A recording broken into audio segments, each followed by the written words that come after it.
Now, a source close to the Lewis family trust, which owns the majority stake in Spurs, has told us they want more wins more often in a new era and denied that it's paving the way for the sale of the club. Right, OK, Jamie O'Hara, good morning to you. First of all, is this the right move for Tottenham?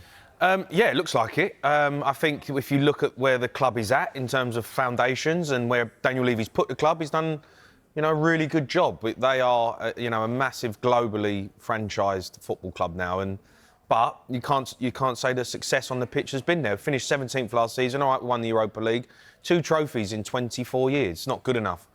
Spurs are a massive football club, and I think this move is from the Lewis family who have sat down and they've looked at it and gone, right, I think now's the time to make a change. More wins more often is what we're told, so which does suggest this is clearly that they're not happy with what's happening on the pitch rather than off the pitch. I think, look, you can't argue off the pitch that Spurs are in an unbelievable state. The stadium, the finances, where they are in terms of being able to spend money, the options are there. But on the pitch, the team hasn't been successful enough. And there's always been moments in, Daniel Levy's reign that when there was times, key moments to go and really kick on as a football club, just didn't feel like he'd done it. And as a Spurs fan, I played with Daniel Levy, won the 2008 Cup, with him there. And it just never felt like we wanted more. It was like, can we go to the next level? Can we go and be the big, massive football club? And, these moments, obviously, I cherished and it was great to be a part of. But it never felt like that you was going to go and be a Liverpool or a Man United or an Arsenal. Can we go and really dominate? It was amazing. We won the Carabao Cup. So what makes... You've said Tottenham are a massive club and they are considered to be one of the big 6, but I know it was a different time, but when he took in, they weren't. I mean, are they a big club, a massive club, as you say, and are they part of the big 6 because of what he's changed behind the scenes? No, I disagree with that. And people keep saying this, and Spurs are a legacy football club. Tottenham Hotspur are a massive football club. They've been a massive football club for a long, long time. Daniel Levy has put them in a nice position in terms of, what they look like commercially and globally. But they are considered one of the big 6, despite... I mean, look at the clubs above them in terms of most top division titles, OK? This goes back to the start. I mean, Sheffield Wednesday are there. Yeah. I mean, Sunderland there. There's a few missing from there, like Leeds are on there, Wolves are on there as well. Yeah, but you've got to look at, you can't just... All right, top division titles, fair enough. Tottenham probably... but they're considered top 6. Yeah, but there's also, there's cup competitions, there's European Cup competitions. Spurs are up there because of what they've done, not just because of in division titles, but in terms of what they've done, in other leagues. 3 European trophies. The competitions they won, the FA Cup, and doing the double and being the first team to do that. So Tottenham are a massive football club and always have been. They're a huge football. Listen, there's loads of big football clubs. I think the top 6 are big 6. They say. I think it's harsh to say that. I think there's Newcastle. You're telling me they're not a big 6 club. You're telling me Everton are not. They are. It's just financially the way they've been in the last 20 years, where everyone's talking about the big 6 in the Premier League. Well, Everton haven't quite been there, but historically, there's loads of big football clubs. The finances is Daniel Levy. Well, the finances, yeah. Daniel Levy has made Tottenham financially a very rich football club. He's put the stadium in, and it looks great. And globally, as a franchise, they are and a company. They are a massive football club, and he's been a massive part of that. But on the pitch, ain't good enough. We've been told this isn't part of a takeover. No, I don't think so. But Tottenham must be one of the most attractive clubs. Yeah. Because of the finances, because of the stadium and such like. Yeah. Would they now be prime for a takeover, whether they want to or not? Well, yeah, of course. People are going to be interested. Let me tell you now, if there's a lot of rich people, we've seen it over the years now. These billionaires from Dubai and Qatar and Saudi Arabia who come and we want to, bigger billionaire American owners want to come. Tottenham Hotspur is probably one of the clubs that you'd look at and say, oh my God, what I would do to get my hands on that. They are, in terms of where they are with the stadium, and everyone takes the mick out of the fact that you've got NFL there and Formula One and Beyonce and all that turning up. That is an unbelievable thing that they have managed to get. And anyone would want to be a part of that. Anyone would want to own it. I don't think the Lewis family want to sell it. I think they might want investment, and I think there might be some big investment potentially on the horizon. What that looks like and who that is, I don't know. But I think this is the first hurdle of the future of what Tottenham looks like in 5-6 years.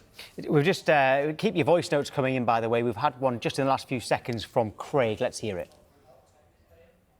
I've just got to say that Daniel Levy, for whatever you can say, has made it the most economically sound club. But in order to do that, then the results on the field haven't been what is expected of a club of Tottenham stature now that he's brought it up. I think it's probably Craig agreeing with what you've been saying. Yeah, listen, he's done a good job. Pretty much exactly what you said. He's done a good job. You can't get away from the fact that he's done a great job. But Spurs are a massive football club, and he's took us to a level above where we were. But now I think that Tottenham are primed in a position with what they've got and the facilities that they've got, that I think they want to go to the next level. Can they win Premier League titles? Can they win Champions League titles? Can they be that football club that compete? Because under Daniel Levy, when in the key moments where there is the opportunity to push on the pitch, to sign big players or go to the next level, that hasn't happened. Can they compete for the Premier League, and when? I would say if you get the right investment and you are prepared to... Listen, you can spend money like Man United and still go backwards, right? Spending money is easy, but it's getting the right recruitment. Recruitment's everything. Getting the right people in charge and having a plan. I look at Manchester City. They're the perfect example of bringing in investment and changing the outlook of a football club, but in the right manner, the way they've done it. All through, not just let's go and spend £100 million and let's spend another £100 million and keep throwing money at it until we win it. You've got to do it the right way. There has to be a plan in place. If Tottenham have a plan in place without Daniel Levy, what does that look like? Who that is? Yes, they can. Yes, I believe they can challenge for the title in the next 5-6 years. Right, well, Michael Bridge is at the Tottenham Hotspur Stadium for us. Good morning, Michael. I think obvious question, how much of a shock was this? I'm supposed to be on annual leave, Tom. This is a huge, huge shock. Look, it's unbelievable, unbelievable. Not many people saw this coming. I think people are still in shock over this. And it's going to be a new era. It's going to be a fresh start for this football club on its 143rd birthday. Quite unbelievable. Interesting timing. Now the transfer window is over, and it's quite incredible. Quite incredible. It's pretty speechless, to be honest with you. There's plenty of supporters didn't think this day would happen, whether you liked Daniel Levy or not. We've seen so many managers come and go from. It started off with George Graham. He didn't last very long. Glenn Hoddle came in, and all the other managers that came in. But one person always remained, and that was Daniel Levy. So it's huge, huge news here at Tottenham Hotspur. Bridgie, I've got to ask you, like, as fans now, because I've been listening to everyone, across social media, what they've been saying, and all of a sudden, everyone's started to go like, "Oh, he's done a great job, Daniel Levy. We're sad to see him leave." I mean, everyone wanted him out. I'm kind of surprised by the reaction of him when he actually has gone. Jay, I think there's two things to this. Like, I'm outside here. This has all been built by Daniel Levy. This incredible stadium. When I was at Sky, when I started at Sky, I remember being in the graphics department, putting in a picture of Spurs about potential plans to move to Stratford. There's so much has happened during the tenure of Daniel Levy. But business-wise, you talk about.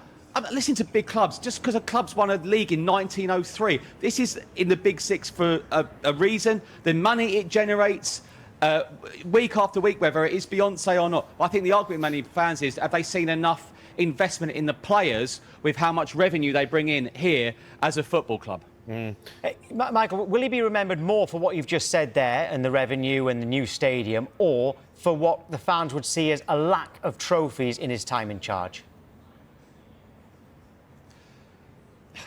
The funny thing is, Tom, he leaves and Spurs have won another trophy, and a very big European one.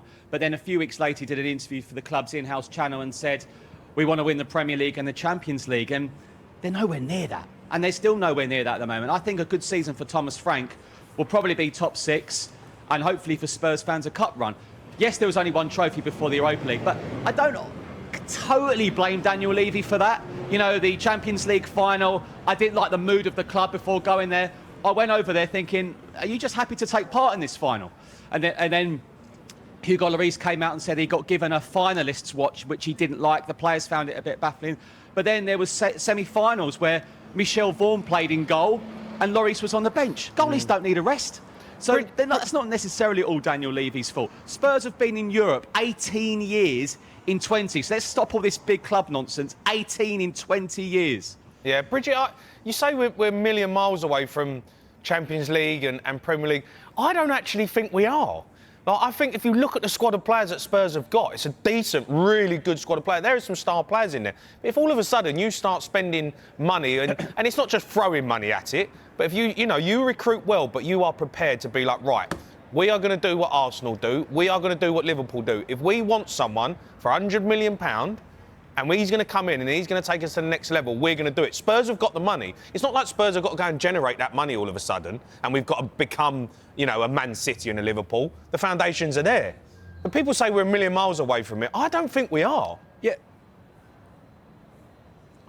No, that's fine. I mean, you talk about the £100 million player. Look at what Declan Rice has done to Arsenal. Yeah. He'll be there about 10 years. He'll be the Arsenal captain at some stage. But they He'll either be the England captain still at won some nothing stage. now. Haven't won anything Can since he went Tottenham there, go though. out and It's not spend always the £100 million answer. on one player? Yeah, but if they don't this year, Jay, when are they? No, I'm yeah, not being I funny. hear They've got a big chance this year. But Michael, All I'm saying, Champions League draw. It's a decent draw for Spurs. But when those games kick in, Saturday, Tuesday, Sunday, Wednesday, that's when we'll see that. We've already got Dominic Solanke injured, so the players have got to stay fit. But do you know what? I've got to say something as a positive as well. I think Spurs have had a pretty decent window. I really do. I'm really excited to see some of these players. We've already seen Mo Kuda settling brilliantly. João Palhinha, for me, could be Spurs' best player this season. So overall, I think Spurs are happy with the business they've done. Right, OK, Michael, thank you. Remember, we want to hear from you. You can leave us a voice note or a message on WhatsApp. Scan that QR code on your screen. It'll take you straight there. And the number, I'm pretty sure it's saved in your phone by now. It's 07514 917 075. X, Instagram, Facebook. Use the hashtag SkySportsFC. We are getting loads and loads of messages from the viewers today.